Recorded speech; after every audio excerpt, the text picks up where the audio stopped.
Okay, hi. This is Gaming as Women on Indie Plus. We are a blog online, gamingaswomen.com. You can read about us there if you haven't heard about us before. And we write about women's experiences in primarily analog gaming and queer theory and feminist theory and our experiences as women in the gaming sphere. And today, we've done a few of these broadcasts in the past couple weeks in different ways. We did one a couple weeks ago. I can't remember what it was on now. I'm terrible. You can look it up on YouTube. I was in it. Meg was in it, I believe. On consent. Gaming and consent. That's what it was. And we did one a few weeks ago on pregnancy and role-playing games as well. And today we're going to talk about being an expert and a woman in tabletop role-playing games and in the tabletop role-playing game communities and what that means. And I'll introduce everybody. So here I have Jessica Hammer. Do you want to talk about yourself a little bit? Sure. So I am more or less a professor of game design at Carnegie Mellon University. I have a joint appointment between their computer science department and the Entertainment Technology Center, which is a really phenomenal game design program. And I've been lucky enough at CMU to have some freedom to work not just on purely digital games, but actually to incorporate role-playing into a lot of the research that I do.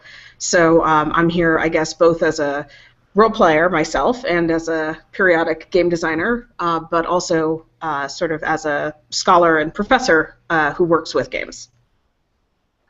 Cool, welcome. Thanks for coming to talk with us today. And you're also a blogger on Gaming as Women. We all are, just for clarification for everybody watching. We also have Megan Baker is here to join us too. You want to introduce yourself? Sure. I'm Megan Baker. I publish games through my game company, Night Sky Games. I've been designing games and publishing games for about a decade, I guess. Vincent Baker and I work together on various things. I work on my own things. He works on his own things. I've been playing games since 1978, pretty much nonstop. I think my first game design was a Star Wars hack right after Star Wars came out. I was probably 9. I work with Jessica on some amazing projects in game design for women and girls in Ethiopia.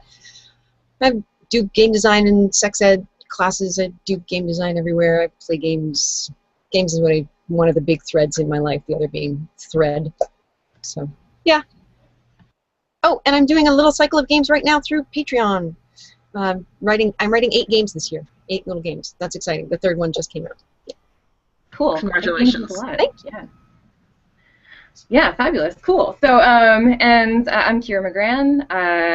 I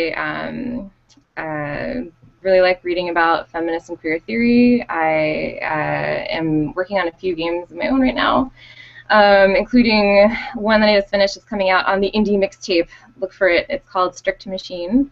I'm pretty excited about it. It's a kinky game about tanks. And another game that I'm working on that is a LARP based in World War II, where you play queer women in the U.S. So that is us. And let's get right to it. So we were talking. Well, I was thinking about this week, kind of what it takes to be an expert as a woman in role-playing game communities and settings, or even at the table when you're playing or running games. There's a lot of chatter online on G+, where we mostly talk about these things in our little game communities, about that article that came out after PAX, the 100 games that you need to play in order to be game literate. And then Dymphna, who is also a blogger at Gaming as Women, wrote a follow-up piece to that, which is hilarious satire. And also kind of true about the 43 things that you need to become game literate, actually. And I just wanted to talk about that briefly and touch on why that's hilarious, like why the idea of like needing to play a certain amount of games in order to be literate at doing a thing is kind of a difficult thing for a lot of people sometimes, and might not necessarily be true as far as gaming goes. So, so I don't know. What are your thoughts on that, Jessica? As far as like the 43 things you need to be literate in gaming and in RPGs. So I guess, as usual, I have many and sort of contradictory feelings, which boil down to it sort of depends on what exactly we're talking about.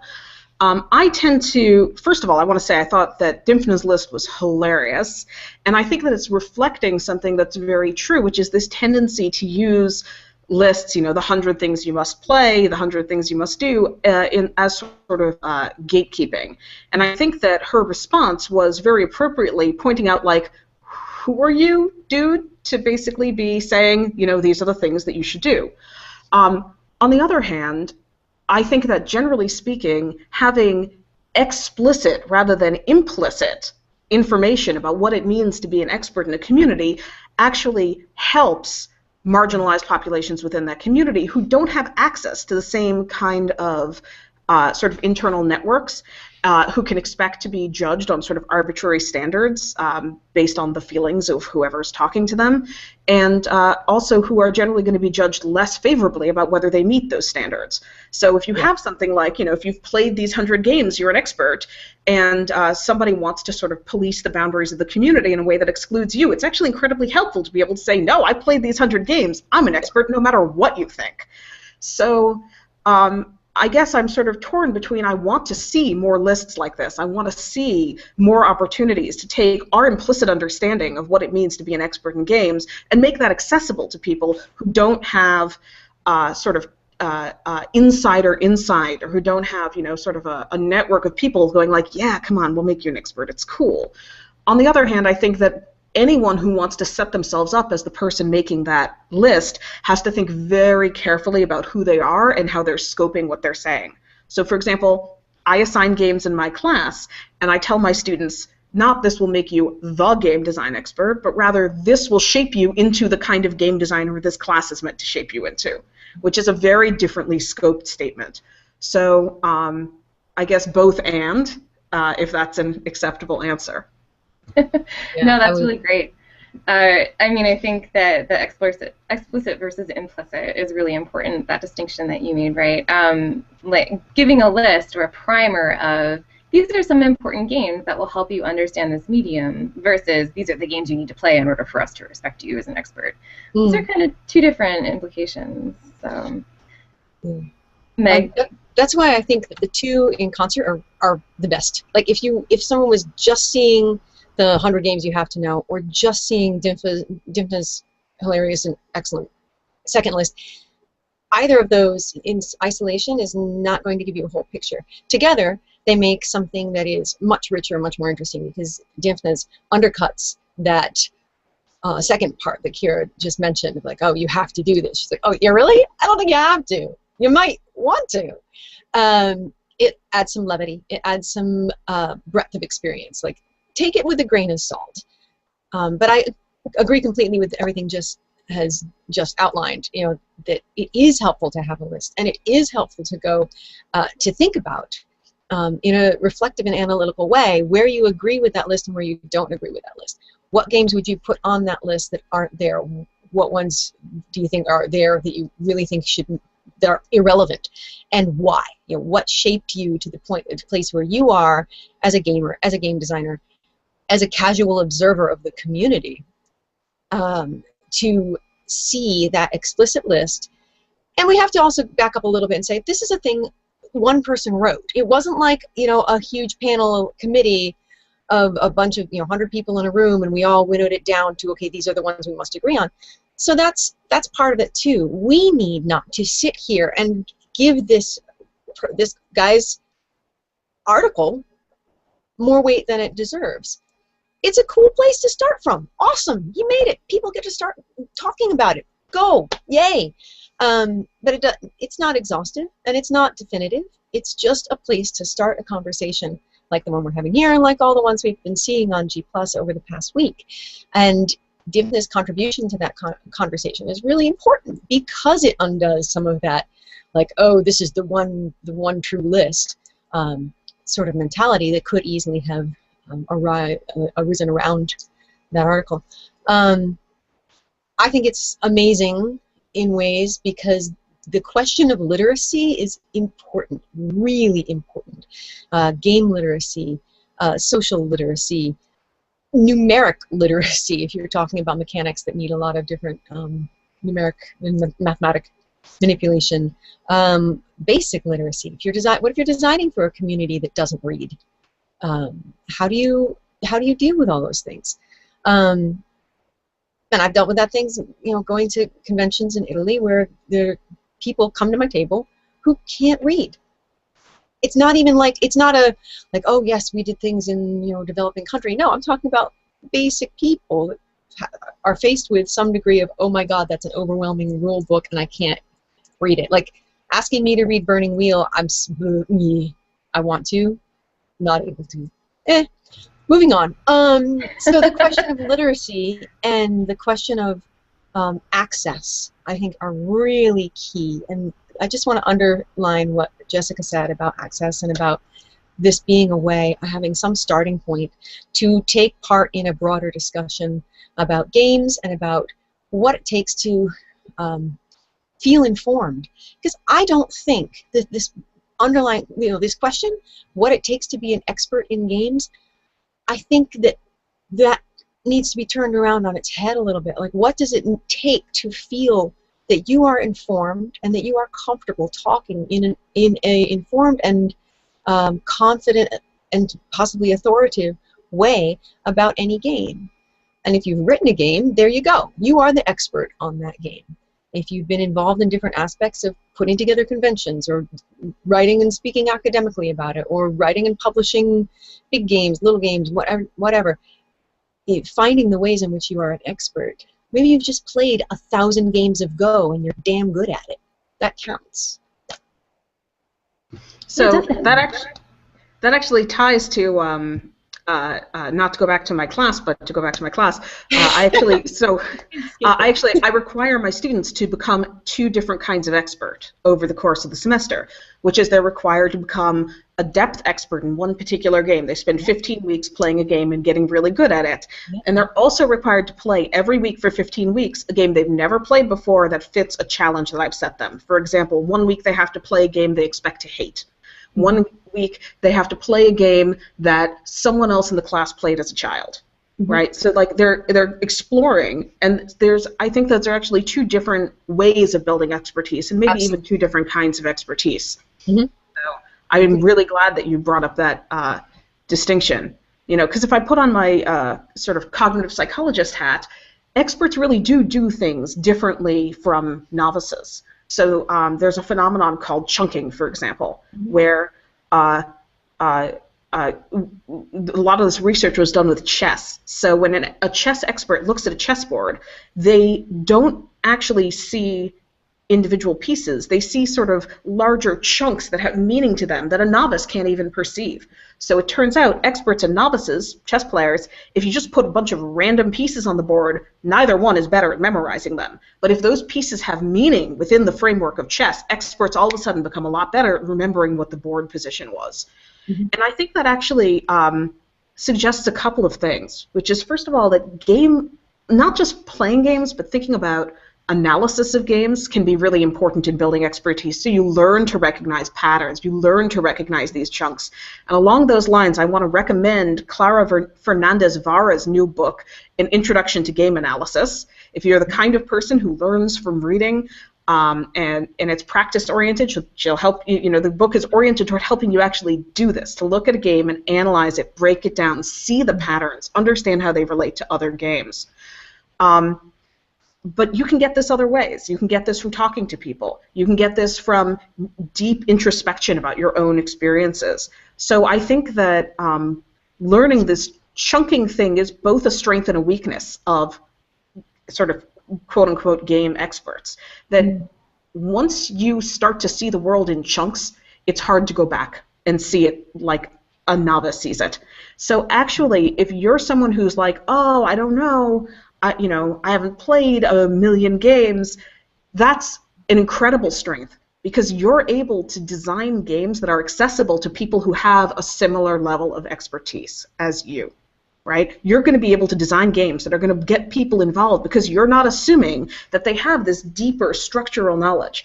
It turns out that being an expert who can speak to novices is a really difficult thing. They call it being a good teacher. Not everyone who's an expert knows how to teach. So if you're someone who's like, oh, maybe I'm insecure, maybe I don't know, have I really done enough? The answer is great. Design from there. Design from the fact that you can actually see what's going on and not make it invisible and like have these mental chunks like, oh, okay, well, this is a conflict resolution system and it works this way, and then you've kind of summarized it in your head and you're no longer dealing with the thing itself.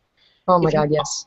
If you are, on the other hand, a deep expert, you're going to be designing from a different kind of strength, which is you're going to have all of these different pieces that you can respond to, and you can say, okay, well, what if I took this chunk and put it next to that chunk, and what is it going to do?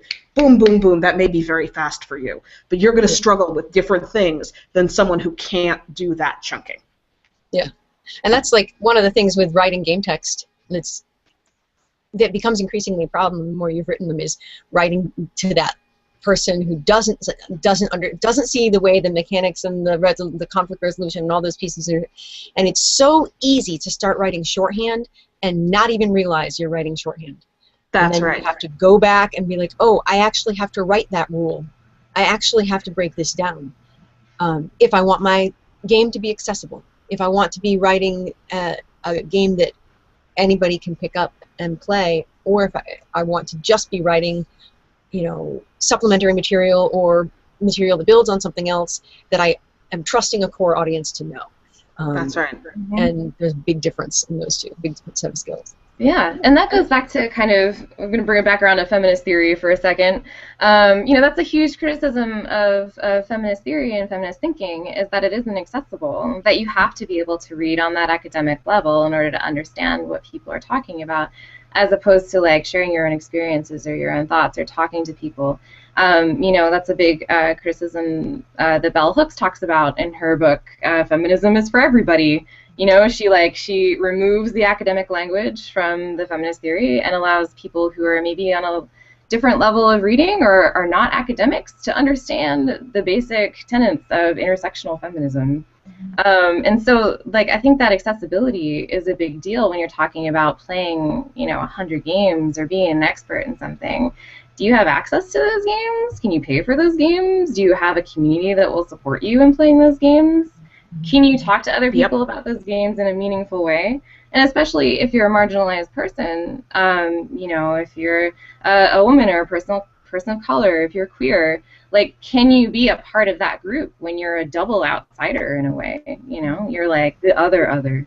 And so I think that's complicated levels of how do we communicate these ideas and make everybody kind of on the same level when it comes to talking about tabletop role-playing games and the different kinds that there are, right? In a way, it is a level of experience. I've been talking about games and writing about them online and whatever for 15 years. It's a really long time. And I've accumulated knowledge in that time. But I think it's really interesting to talk to people who are new to the hobby and see what they think and what they're saying and what they're gleaning from things that we're creating or the things that they're experiencing, because you can kind of learn a lot about the community in that way and see if it is actually communicating the ideas that it's supposed to. So on that note, I think there was also a conversation this week about women in GMing and being in a position of GM at the table and what that means, and if women are doing it at conventions and why. And I think that there's one of the things that came up that I noticed is a lot of people not thinking that they're good enough at rules or not wanting to be in that environment or having an imposter syndrome regarding being able to be considered an expert at the table or an expert at that game and kind of the cultural weight that has. What do you two think about that as far as women being experts enough in a game to run the game, or the assumption that the GM needs to be an expert, and how that relates to all of this? Well, I've played with a lot of women GMs who are awesome, So I mean, the question of whether women can be is like, okay, we're done with that already, because it's without a doubt.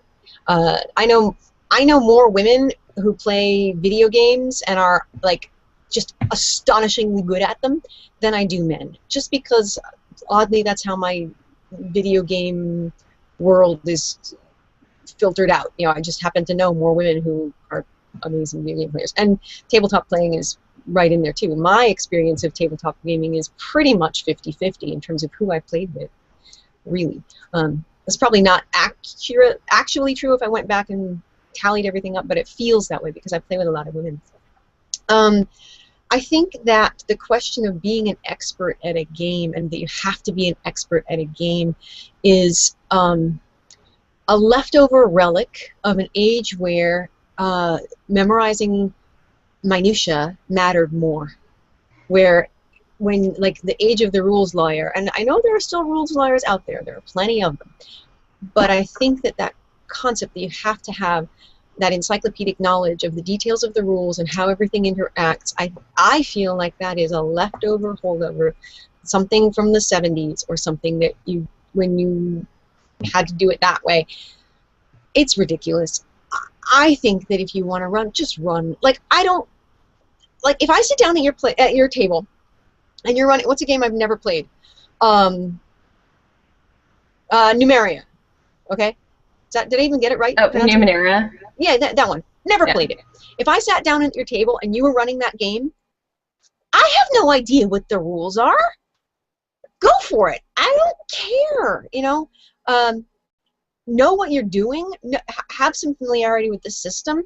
Maybe have played a whole bunch of times. Maybe actually have read the text. Like, I don't want to. I'm not saying people should sit down to GM a game at a con and half-ass it. But I think that the thing of getting obsessed and concerned, overly concerned about, like, oh, but I don't know it well enough. Oh my God, the things in life that we would not do if we didn't know them well enough. Like, half of us would never leave the house.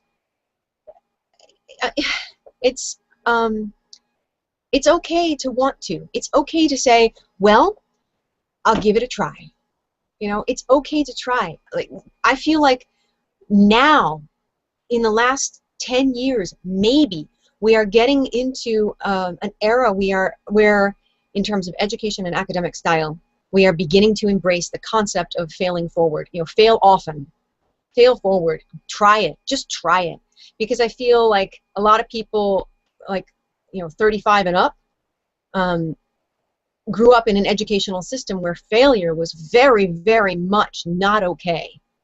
And you have to get this concept, and you have to get it now, and you have to get it in the way that it's presented, and no other options really work. In the past 10 years, 10 or 12 years, I've seen that shift. As my own kids have gone through school, I've seen a shift in that to where we're beginning to embrace, it's okay to say, well, I've never run a game of Fiasco before, but it looks fun, and I'm going to try. And I think that designers are more and more supporting this with quick start rules, with writing to be accessible, with providing lots of different support for GMs who want to, because that's really what we depend on as designers, is that there's GMs or potential GMs out there who will pick up our books and pick up our games and say, ooh, I want to give this a try.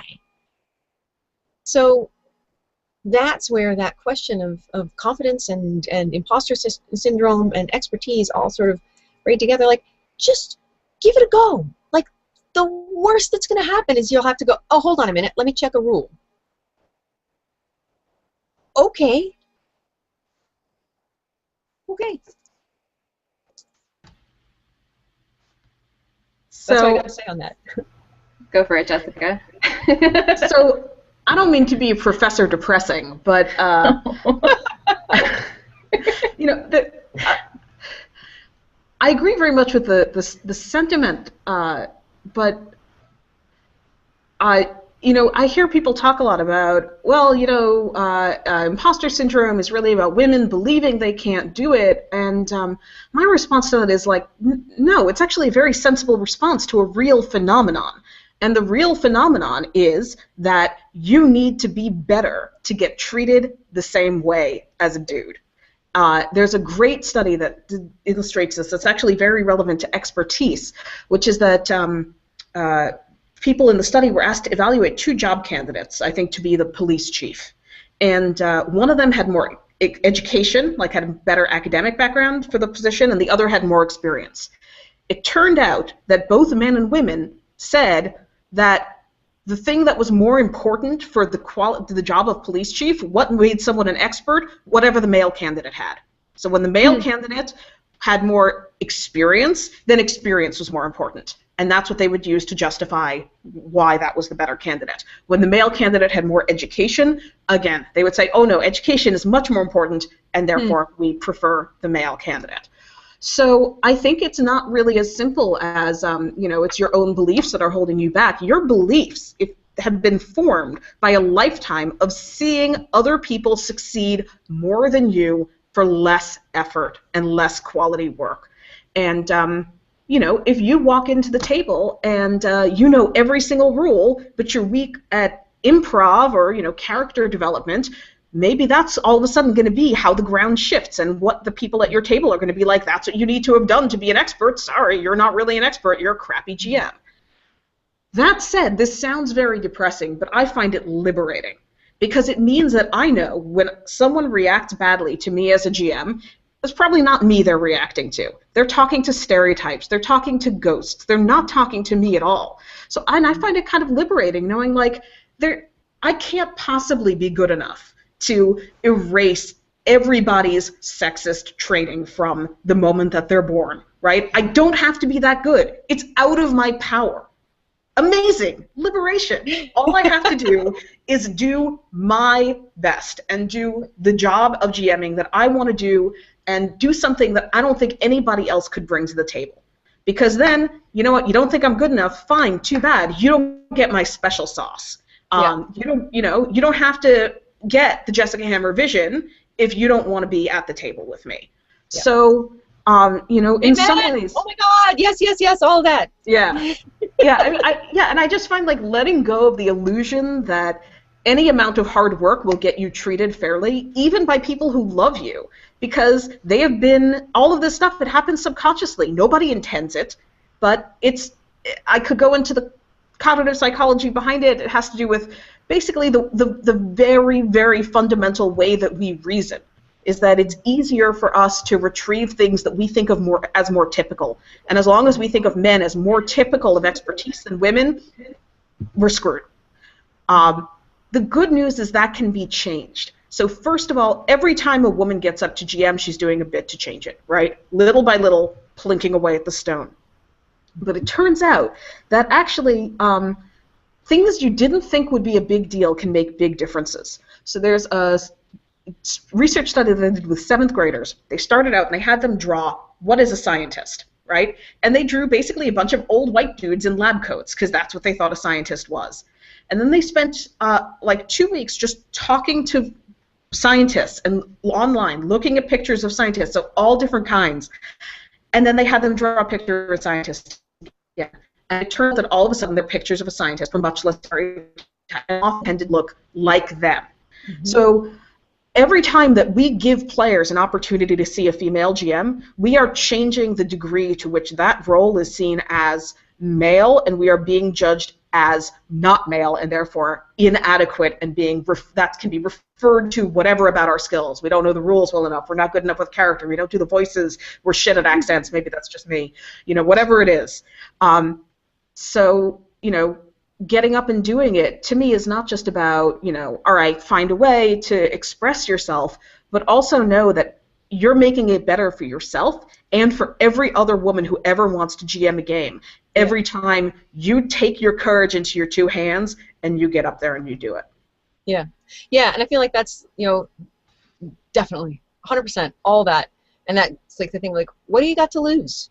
What do you got to lose? Right. Because you're already a rock star for having said, yeah, I'm going to sit at this table and run a game for people who sit down with me. You're already a rock star for that. You're already doing it, That's right. And it's I'm very, very lucky because 98% of the games that I run at conventions are games I wrote, and people sit down because they want to play a game with me. They know what they're getting. They're excited for that. I'm very lucky in that regard. Yeah. And I've been very lucky very fortunate in the games that I haven't run, or that I haven't written, that I have run, that it's been fine. Right. But I have a body of experience to draw on. Right. And that stuff that Jess said, yeah, like, you don't have to know every damn thing, but you do have to know that you're a rock star just for trying. Yeah. Yeah. And maybe in a future hangout we can talk about Jess's clever psychology tricks to have authority at the table, right? Because Meg's advantage is she goes and she runs her own games. As a GM, my advantage is I'm a trained psychologist, right? I have techniques that I use to manipulate the situation at the table to be taken more seriously as an expert. For example, a lot of games I run with my husband, and we agree very early on, even like during, when people are figuring out, okay, what is this that's happening? So when we're in a con situation, people who don't know us, he publicly defers to my authority. And all of a sudden, everyone at the table is like, oh, yeah, okay, maybe we should do that. Yeah, how about that? We could try that.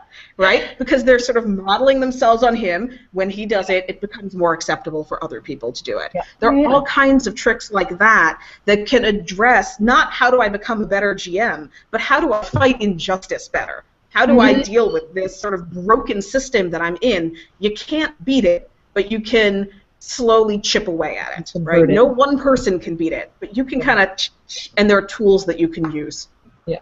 Yeah. So that's a topic for another hangout. Oh, yeah. I remember, Meg, just real quick, you wrote a post on Gaming as Women like 2 years ago or something about creating inclusive spaces and tricks that you can do. And that's one of them, if you have a partner at the table that can help back you up, affirm your authority or just back you up on, structuring cultural standards and creating cultural standards at your table, you can make things a little bit easier and a little bit more authoritative for the women who are in the group, or maybe get talked over or told what the rules are, even though they might know them. Just things that happen generally. If you have that one partner, the two of you two are better than one, and three are better than one. So try and get some teammates on your team, especially if you're DMing. So Meg, you had one more thing to say before we wrap up? Yeah. My best trick is. Jess's best trick is awesome. That trick you just shared, just super great. My best trick is to have in mind what you are awesome at, what you are wicked confident at. You don't have to tell anybody. They don't have to know that you can solve quadratic equations in your head, or that you make an amazing apple pie, or that you hike to the top of Mount Washington in a day, or whatever. They don't need to know what it is that makes you feel amazing. I can nail a Turkish drop, and that's a hard dance move to do. Just have those things in the back of your body, in your brain, in your spine, in the back of your head. Those places where you're confident, where you're solid, and you're these are awesome. Because of these things I have in my pocket, doesn't matter if I go out here and, do something a little silly, because I have this. I have these things to rest on. I know where my strengths are, and that can boost you over the places where you feel I don't really know, but but I'm good at this other stuff, so I'm okay. And that's a huge trick for me. It's really smart, because it turns it from this is something where judgment is being passed on me to something I'm doing right now, but it doesn't totally define me. And that gives you other areas of resilience to meet whatever difficulties you're facing. That's brilliant. It unhooks your brain from that space of, oh my God, into, I got all this, and I'm just trying this other thing. Yeah, totally. Those are great tricks. And I mean, I think that just goes to show and highlight how much we as women gamers kind of think about this stuff when we're approaching, a game space or a game community, or a table where we're about to run or play a game. We're doing a lot of this extra work in the background. We're thinking about how to approach these issues because they're the things that approach us. And so consider that as a thing to consider in gaming communities when you're thinking about, why don't more women GM, or what's the deal with expertise and imposter syndrome? Is that it's often just us responding to our environment and the culture that's created around us and that bias. So this was fabulous. Thank you so much, both of you. You are excellent, super experts at all of this. You are wonderful to have. We hope to do more of these on Indie Plus, Gaming as Women on Indie Plus. So keep an eye out. It'll probably be monthly. And if you haven't already, take a look at our site, gamingaswomen.com. And you can find Jess and Meg and me on G Plus if you want to chat more about this later or on the internet. Yay! Thanks for coordinating. Thanks, y'all, for watching. Take care. Bye-bye.